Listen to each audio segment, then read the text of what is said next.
가장 완벽한 부동산 트렌드. 궁금한 것만 콕 집는 토크쇼. 공무원이 뭘 판단하겠습니까?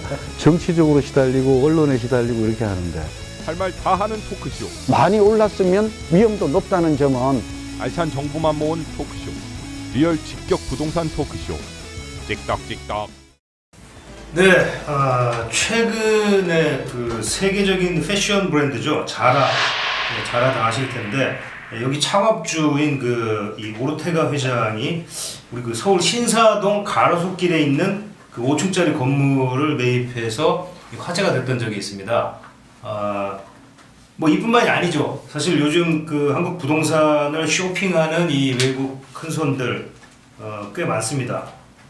뭐 제주도 같은 경우는 뭐 중국 투자자들 워낙 많이 사들였죠. 그래서 뭐 너무 이제 논란이 많이 될 정도인데, 자, 오늘 뉴스 포커스 시간에는 그 외국인들의 국내 부동산 투자, 그 이유와 전망, 또 이게 이제 국내 부동산 시장에 좀 어떤 영향을 미치는지, 이런 부분을 좀 한번 좀 짚어보도록. 매우 흥미로운 빌 게이츠를 제끼고 정말 이제 슈퍼리치 1위에 오른 자라의 오르테가가 왜 다른 곳이 아니고 신사동 가로수길에 325억 원을 주고 샀거든요. 이 부분이 좀 궁금했고, 또 지금 사실은 우리나라 사람들이 좀 걱정하고 있는 게 미국의 금리 올리고 또 보호무역 이렇게 되면 결국 한국의 금융시장에서 자본 유출에 대한 우려가 있잖아요. 그래서 이제 부동산 시장도 만약에 외국인들이 큰 손이 있다를 하면 정말 다시 제2금융 얘기가 오는 것도 아닌가, 이런 염려도 내심 있었던 게 사실인 거거든요. 그런 측면에서 저는 좀 매우 정신호다라고 생각을 했고, 살펴보았더니 2015년도에도 이분이 명동의 엠플라자가 유명하잖아요. 예. 또 4,300억 원에 이미 샀어요. 처음이 아니죠. 네, 그리고 이분이 또 사면서 얘기를 했는데 한국의 이 부동산 시장은 상당히 매력적이다라는 말을 그 외국계를 통해서 합니다. 그런 얘기도 하고 있고, 또 하나는 왜 샀나 지금 이렇게 살펴보니까 여기 매장을 운영하고 있어요. 자기가 운영하고 있는 매장을 산 거예요. 그러니까 임차로 들어갔던 매장을 그러니까 이제 월세 주는 것보다는 계산을 해보니까 신사동 가로수길만 해도 월세가 굉장히 비싸잖아요. 그러니까 월세 줄 바에는 사가지고 운영하는 게 수익이 더 낫다. 두 번째는 이 자본 수익도 그냥 했다고 보여져요. 자본, 이게 그렇게 안 살 이유가 없었다라는 거. 우리가 알고 있기로는 신사동 가로수길이 상당히 너무 많이 올랐고 임대료도 비싸서 사람들이 빠져나가는 거 아닌가 하는데 이제 좀 생각이 다르다. 그런 관점에서 그리고 이분이 또 이런 얘기를 해요. 앞으로 한국에 좋은 부동산이 나온다면 다시 또 추가 매입 의사도 밝혔다. 그래서 반가운 소식이죠. 예, 우리나라 사람들이 굉장히 경제를 불안하게 보는데 세계에서는 우리나라를 좀 좋게 보는 것 같습니다. 그게 좋게 본다는 이유가 이제 이 외에도 여러 펀드들이, 나 같은 펀드들이 다시 돌아와서 오피스를 사는데 경쟁이 붙고 그런 것들이 나타나고 있어요. 이 사람의 투자, 해외 슈퍼리치가 투자한 것들은 한 두 가지 측면에서 볼 수 있는 것 같아요. 하나는 적어도 한국 경제가 계속 올라갈 가능성이 높고, 그리고 요지에 사놓으면은 자본 이득을 굉장히 취할 수가 있다는 게 하나 있습니다. 그리고 두 번째로는 자라라는 그 명품이라든가 아니면은 어떤 큰 브랜드 같은 경우에는 명동이나 가로수길, 청담동 이런 데 반드시 입지를 해야 됩니다.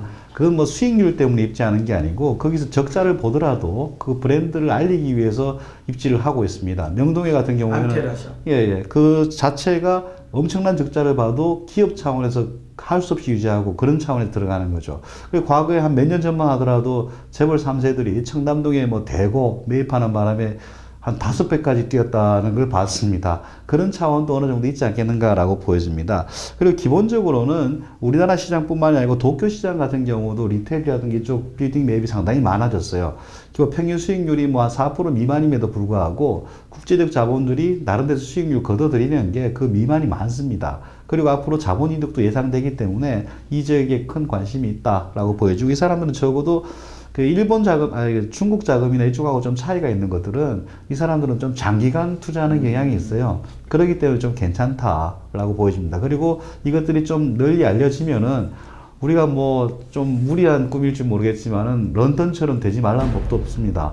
우리가 자본시장 규제라든가 이것들이 좀 더 완화되고 그러면은 세계에서 제일 비싼 집이라든가 이런 것들이 런던에 있는데 그런 식으로 전 세계 부호들이 투자하는 길이 열리면 좀 좋지 않겠는가라고 보여집니다. 신 교수님께서 매우 중요한 포인트인데 이제 우리도 좀 배울 게 있을 것 같아요. 여기에서 교훈이 하나는 그래도 한국의 부동산 시장은 상당히 어둡게 보는 사람이 많은 반면에 물론 주택을 포함해서 그리고 또 사실은 올해부터는 오피스 시장의 전망도 작년에 피크를 쳤다 이런 또 전문가 분석도 많아요. 그러니까 작년에 약 7조 원이 거래가 됐는데 외국인들이 거의 절반을 차지했거든요.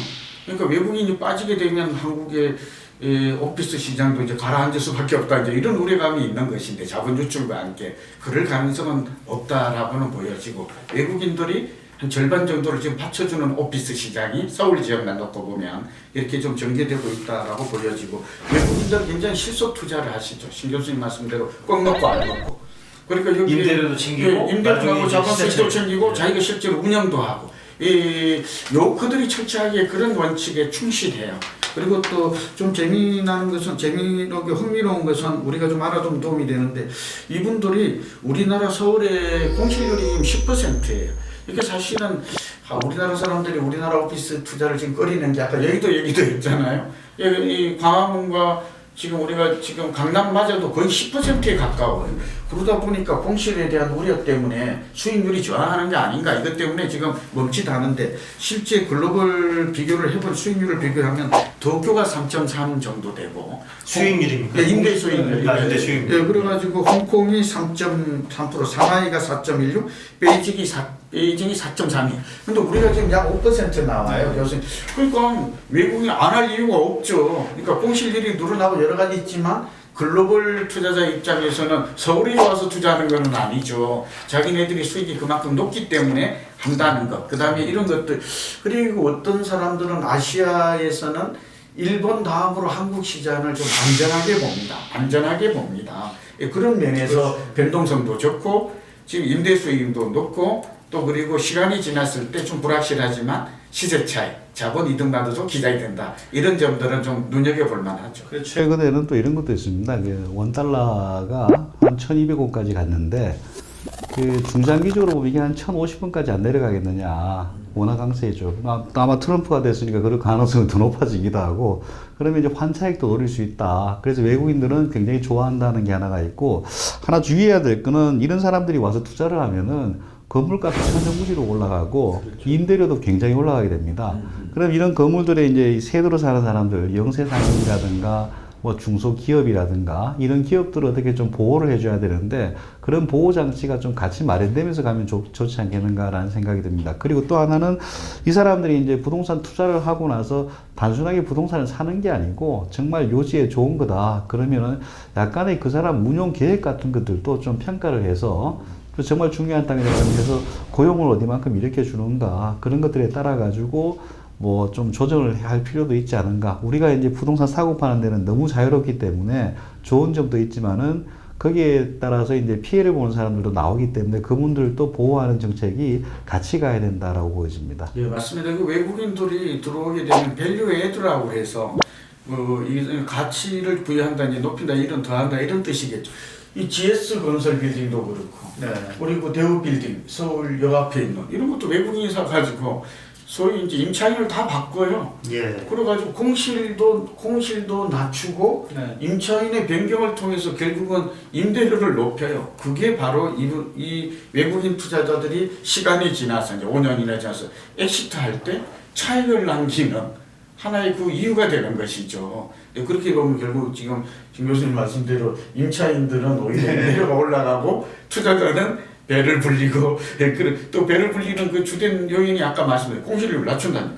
그 임차인을 또 변경을 통해서 임대료를 높이는 이러한 이 사람들의 투자 기법도 우리 일반인들도 좀 참고하고 배울 벤치마킹 좀 할만하다고 생각이 됩니다. 그러니까 아까 이제 제가 사실은 좀 그 질문을 좀 드리고 싶었던 부분이었는데, 그러니까 이 한국 시장에 이제 외국인들이 많이 들어와서 투자를 한다는 건 이제 아까 이제 그 긍정적인 점들을 이제 말씀을 해주셨지만 사실 뭐 중국 투자자들이 너무 많이 들어와서 뭐 예컨대 제주도 지역에서는 오히려 이제 뭐 네. 중국 투자자에 대한 어떤 그 규제. 예, 반대 여론이라고 해야 될까요? 좋지 않은 감정들이 좀 그렇죠. 형성이 되는 부분들도 좀 있는데 그런 부분들은 좀 어떻게 좀 뭐 그렇다고 제가 규제를 할 수는 없을 것 같아요. 그렇지. 중국이 최근에 뭐 많이 투자해서 우려가 많은데 특정 지역에 대해서는 사실 영세 상인들이 힘들어하고 쫓겨나는 경우까지 있으니까 힘든 게 맞습니다. 근데 지금까지 중국인 투자 물량 전체가 그렇게 큰 건 아닙니다. 뭐 상승세는 굉장히 가파르게 올라가지만 전체 거래량에서 보면은 아주 작은 부분입니다. 그렇기 때문에 크게 우려할 필요는 없다라는 게 보여집니다. 그래서 그리고 또 정부에서도 뭐 과거에 투자 민제를 20만 불로 했다가 50만 불로 올리고 그 투자한 돈이 어디 뭐 고용을 증진하든가 이렇게 선순환이 될 경우에 뭐 투자를 허용한다라든가 이런 쪽으로 개선을 하고 있기 때문에 앞으로는 좀 어느 정도 개선되지 않을까 보여집니다. 찍떡찍떡